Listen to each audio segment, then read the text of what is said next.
So Peacemaker season number 2 comes to a poop-filled end. I mean, they had nothing. It drags on. Why? I don't know why it drags. I guess because they didn't want it to look like they had nothing, but I noticed. So the only interesting part is Argus investigates the collapsible pan-dimensional thing, you know. They're going door by door to see which one does what. Most of the doors are locked. They can't get them open. They find a few. Oh, you know, silly things happen, and then things get really serious when some of their people get murdered by monsters and all that. There's one room they go into that looks like some Candyland looking place. And the immediate things, oh, is this a reference to the fifth dimension with, Mitzelplick? I know it's Mixes-Piddleck, but geez, I hate that pronunciation. But anyway, him and Batmite, is that where they come from? They don't show up. But yeah, that's probably what they're saying. I don't know. You get some Tim Meadows for a minute or two, and then it's all right. You see the moment they get a flashback where Chris and Harcourt make out, and she's stunned by it, and she shakes it up, and her only excuse is, I'm no good for you. But she's into him, which you knew that, You get almost no Eagly. There's a brief scene of him at the end of being nice to Economos, for a goof.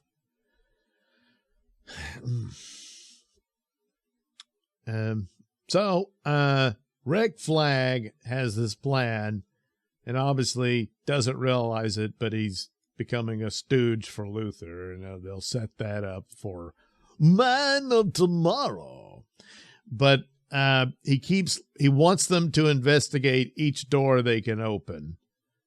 And the reason why is he wants to use this other dimension as a dumping ground for metahumans. They're just going to dump them all in there and take the door away and throw them away so that planet Earth can go on like it's supposed to, with ordinary humans. So, okay,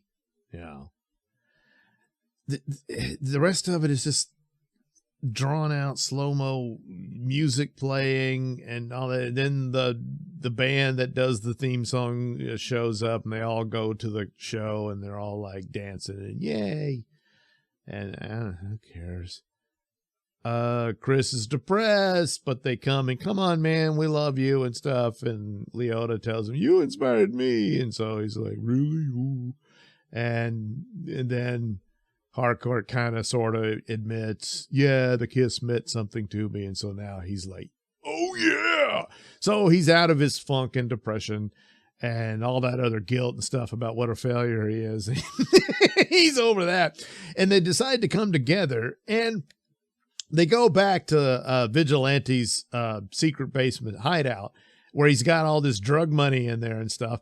And they collect all that and pool it together to form their own agency. They're tired of working for the man. And so they leave their new office building that they bought and set up. And it's called Checkmate. Oh. So if you know your DC comics, there is another agency called Checkmate. They're actually all under the same umbrella, really. But I guess, I don't know. But for the DCU, it happens this way. And I guess they're saying it as, we're countering you with this move. And so there you go. They're Checkmate. So Cybergirl, who was banging Flag, she's all disgusted about the plot of the pan-dimensional prison.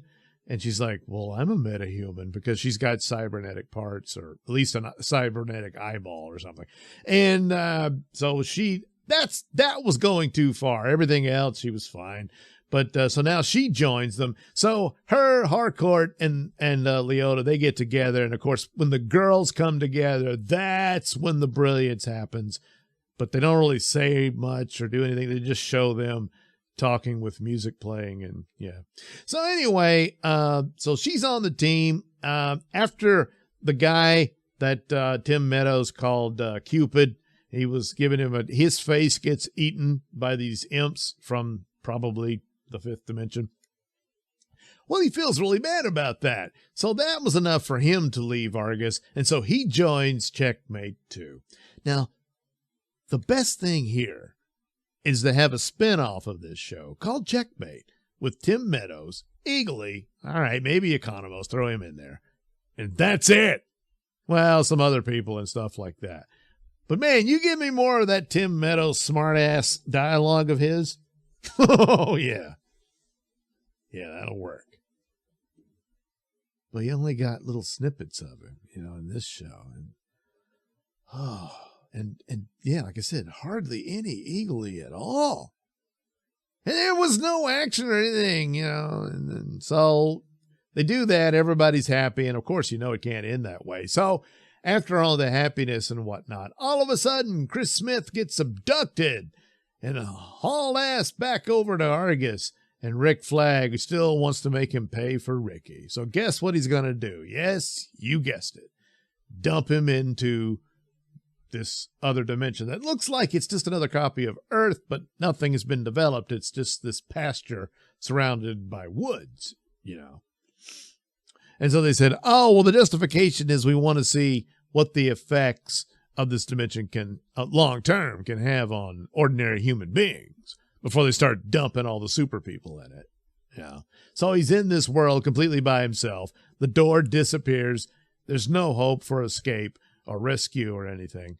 And he's standing around like, what the hell am I going to do now? And then from the woods, he hears some monstrous noises. So there's something off about the place. It's not just a copy of Earth that's, hasn't developed yet or anything. So, oh, will there be a season 3? Well, after this, I don't care. So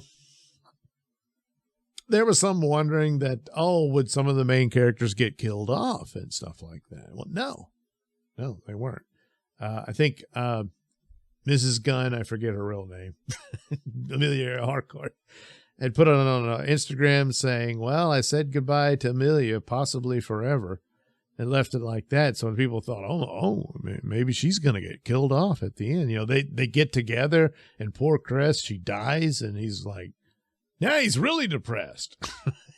But no, they didn't do that. He just gets abducted and dumped in this other world. So it leaves it of a cliffhanger. And of course, the thought is, hey, we'll do a season 3.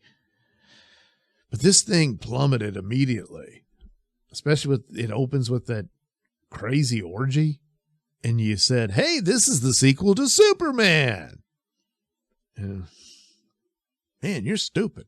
And a lot of it is just lacking in material. This is another one of those where I guess you should have just done a Peacemaker movie and collapsed it into 2 hours.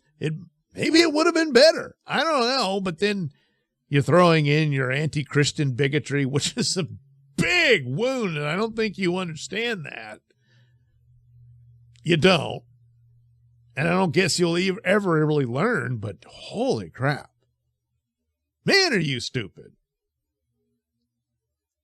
And you really, well, it's Earth X, it's DC lore and stuff. You didn't really explore that at all. And anything that was interesting, like his alternate father and stuff, it doesn't get to breathe or anything, Now, granted, he was split between the Superman movie and this, so he's stretched and didn't really have the approach, and apparently couldn't find anybody to replace him to give it a shot or anything, So, what was the point? So, very, very disappointing, and especially that, anti-Christian bigotry business. And then saying this, it's, oh man. It's too bad. It had high points. Tim Meadows was great. Eagly should get an Emmy. Other than that, nowhere near the first season. So sad and bad. And another increasing sign that the DCU is set for absolute collapse and failure. All right, the next project, everything could change. But man, it already had a Mount Everest hill to climb, and now it's knocked itself right back down to the bottom. Gotta start over. Well, good luck with that.